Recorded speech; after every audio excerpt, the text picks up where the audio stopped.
Whenever my boyfriend does something to make me mad today, he is getting a red flag. Of course, always leaving the toilet seat up, major red flag. That's disgusting. You know, the garbage can might not look full, but it is. He has not taken the trash out in a week. Red flag. Like really rotten bananas? Red flag. Baby, did you kiss other girls before we started dating? Well, obviously. Red flag. Major red flag. Red flag. Red flag. Doesn't matter! Seriously, leaving his stanky clothes right next to his laundry bin, multi-red flag. Since he likes his clothes on the floor so much, I made it easier for him. Red flag. Excuse me, getting your nasty shaved hairs in my sink, red flag. The fact after 5 years you haven't put a ring on my finger and proposed, major red flag. It's coming.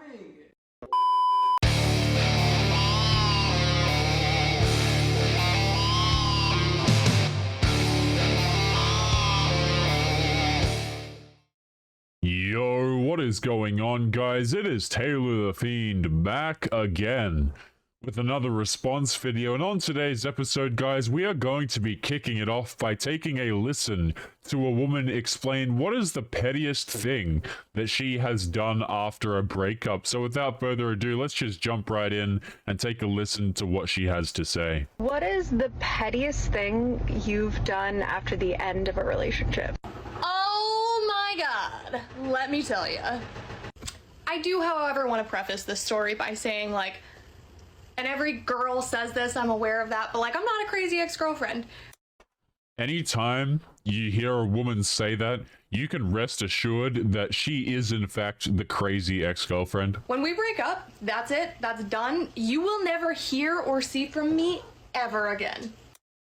I wonder if we spoke to her ex-boyfriends, if they would have anything different to say. Like, it's all well and good, guys, when people come along and tell you one thing, okay? But it's always, I've said this since the start of the channel, guys. The people who sit there and tell you that they are nice, or they're empathetic, or they're caring, or people who say that they are good people, typically end up being the not good people. The same with the, you know, the ladies who say that they aren't crazy. It's like, as soon as a girl says to me that she isn't crazy, in my head, I'm just thinking, okay, she's crazy.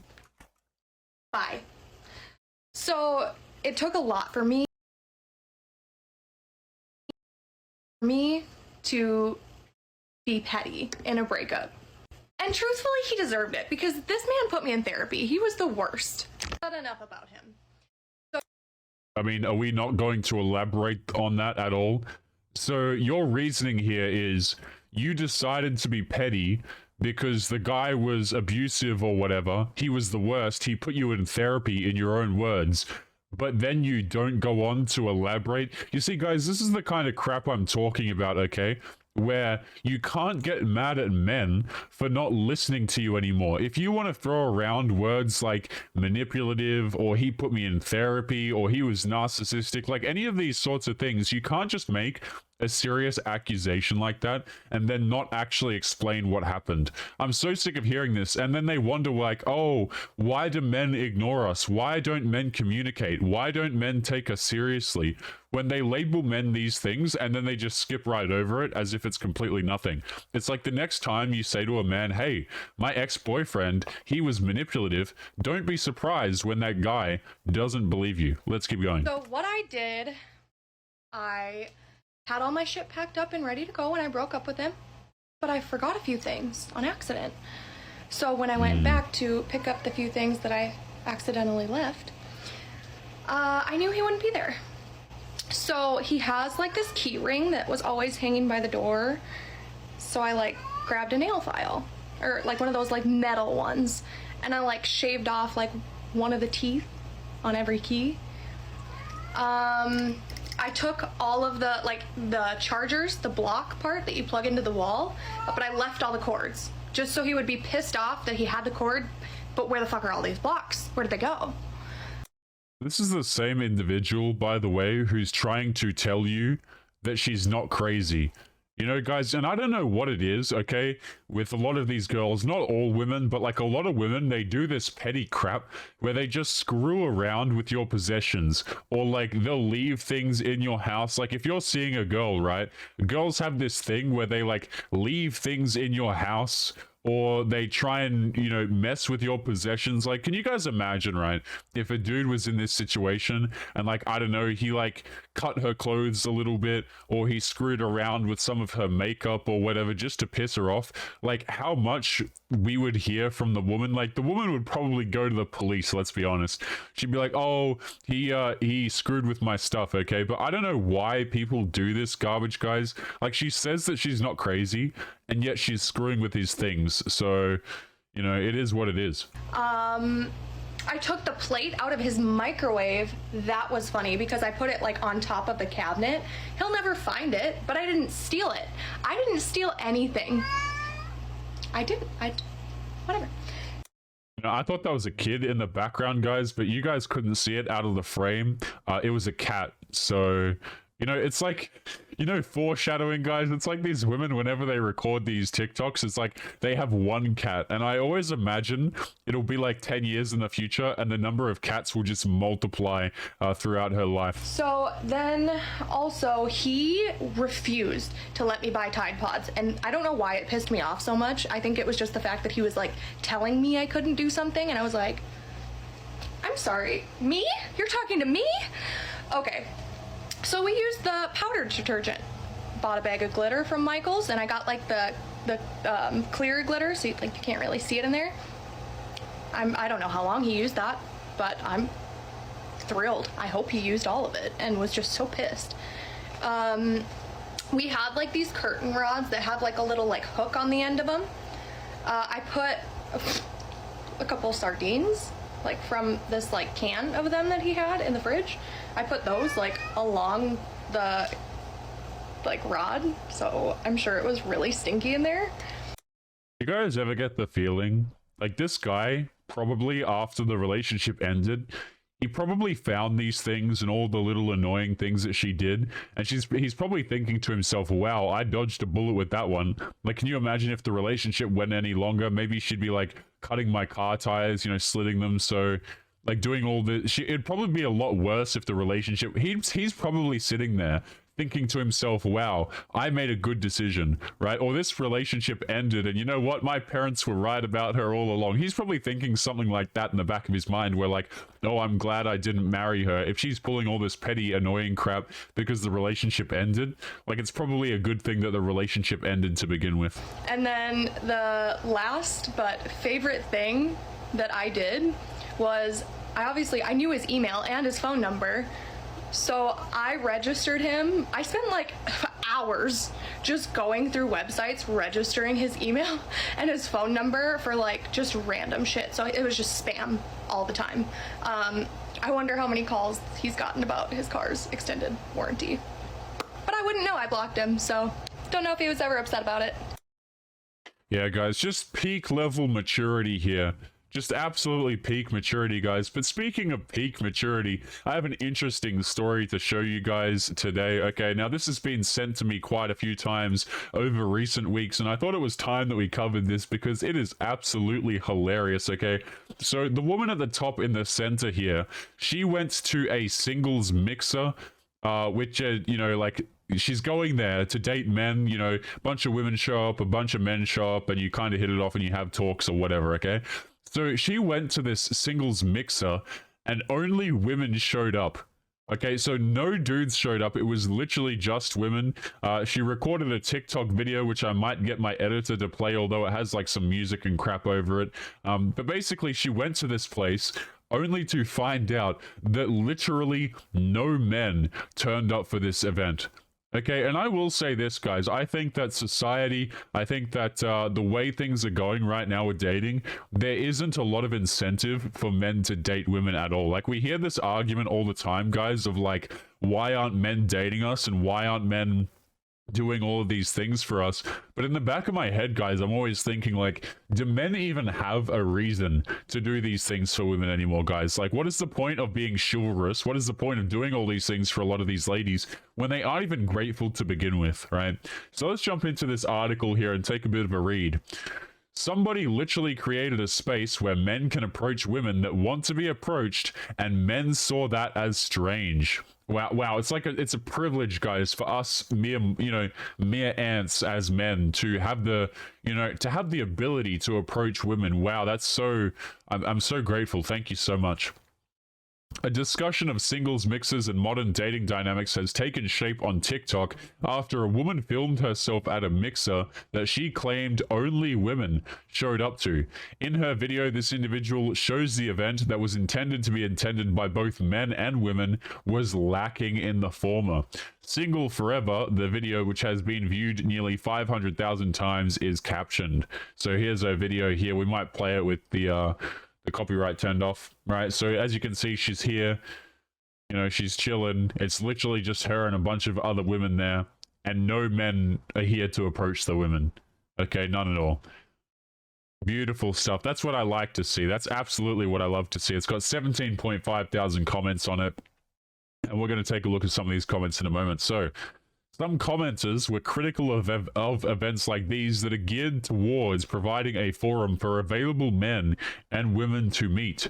So this is a commenter I'm going to shoot. It's a man who says, "Whoa, you think I'm going to show up to something that you're going to criticize me for from the time I walk in, i.e. what I drove, wore, talk, ate, etc." One commenter wrote. The next one guy says, 5 bros could have walked in and the women would have went to judging them from head to toe, this guy says. Next comment says, I mean, y'all said y'all have fun without us and y'all don't dress up for us, so mingle with the single, a commenter wrote. And this is a really good point here, guys. This is something that I've mentioned on the last couple of episodes, okay? Is a lot of these women will say, like, listen, we don't dress up for men. We don't do these things for men. We do it for ourselves. We do it for our self-confidence. Like, I'm sure you guys have all heard this crap before. They'll say things like, yeah, I just want to feel pretty, and it's for my self-confidence, yada yada, like all of these kinds of things, guys. But the thing is, right, if dudes actually don't show up for these things, women get frustrated.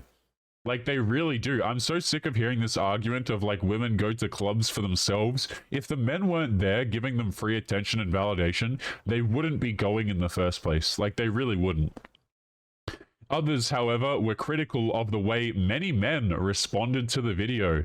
So I'm assuming these are some comments from some women now.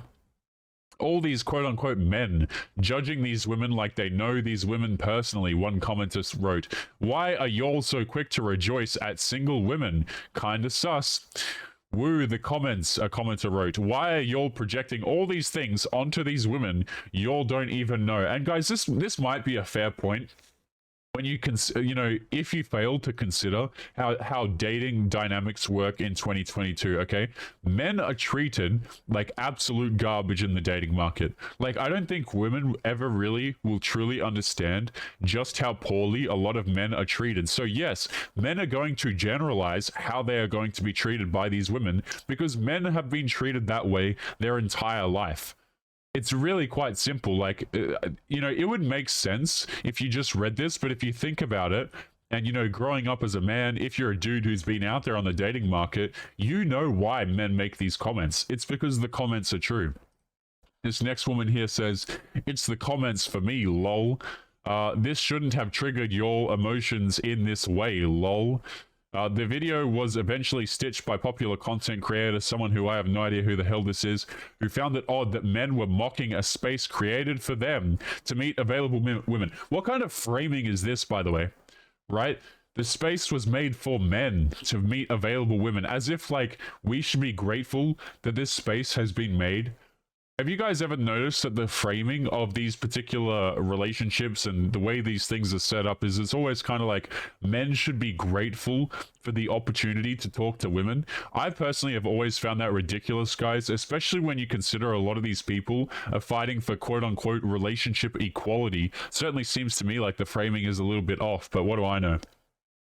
So this went viral on Twitter and it got me thinking about something I already knew and put it in a different perspective for me, he says. Because men were in the comments saying, oh, this is weird, strange, looks desperate. And what's wild to me is that someone literally created a space where men can approach women that want to be approached and talk to women that want to be talked to. And men saw that as strange. You know what? That's fantastic. Like, that's all great and cool that the women want to be approached. Fantastic stuff. Too little, too late. To be honest with you, it really is, guys. Like, too little, too late. I don't care if you make these spaces. A lot of dudes are not going to care if you make these spaces, right? The framing of this to be like, oh, yes, you know, we made this for men. Now's your opportunity. Like, get out of here, bro. What happened to this equality thing that we had going on here? You see, it's not very equality-based when it doesn't benefit women, guys, by the way. He concludes that in his opinion, men think any woman outside of a home is available, calling it entitlement. I don't know where this comes from. Viewers applauded this guy's points. Of course they did, because it sounds like a male womanist, arguing you sound like you actually listen to women, or simply has some decent critical thinking skills to see the big picture. Yeah, so he's a male womanist here, basically getting his pats on the back here. Why would men meet us halfway when they can approach us when we can't escape? One woman sarcastically said. Like when we are at the work or pumping, when we are at work or pumping gas, happened to me Monday, as if anyone asked her this. If men aren't breaking a woman's boundaries, it doesn't feel right to him, another one claimed. Non-consent attracts them more than a consenting space, another woman said. Interesting. Wow. This guy has nearly 100,000 followers on the platform, and his stitch was viewed 1.6 million times. The Daily Dot has reached out to both these creators via direct message. In a Zoom interview with Daily Dot, this guy says an author who works at a domestic violence shelter urged male viewers to think about how the patriarchy plays a role in their approach towards women. Notice how all this, like, these buzzwords, guys, and saying that men are not into consent, like, all of these things come out because men didn't approach women. Right? Because men didn't approach women, we get labeled all sorts of questionable terminology, guys. Isn't that fantastic? And now all of a sudden the patriarchy is getting brought up. It's like when women don't get their way, when men are not out here approaching them, we get terms like the patriarchy and discussions about how men are not into consent thrown around. That's fantastic stuff. Yeah, that'll really make the men approach you. Yeah, definitely. Let's keep going here. The patriarchy is a real thing, he said. It does harm to men as much as the women. It was to understand that and to understand that if a person isn't rejecting you or saying no to you for whatever reason, take that for what it is. It's just a rejection. It's not saying that you're a bad person or you're a terrible person. It's just that the person doesn't want you. The creator notes that he's been making similar content for years, so the response to his stitch wasn't surprising. Women who already know what that's like, they feel happy to see a man talking about it, he said. But it's also a lot of men just calling me a pick-me, a panderer, or a simp. I chose male womanist, but carry on. I'm used to these comments. They don't really bother me. After seeing the video on Twitter, this guy said he saw many men claiming that guys weren't there because the event looked strange or would seem desperate. Like, no real man goes up to that, or what's the point of going into the spaces like this when they can meet women on apps like Hinge and Bumble? I mean, that's true, right? Even if you're not the best looking guy, but the point still stands, okay?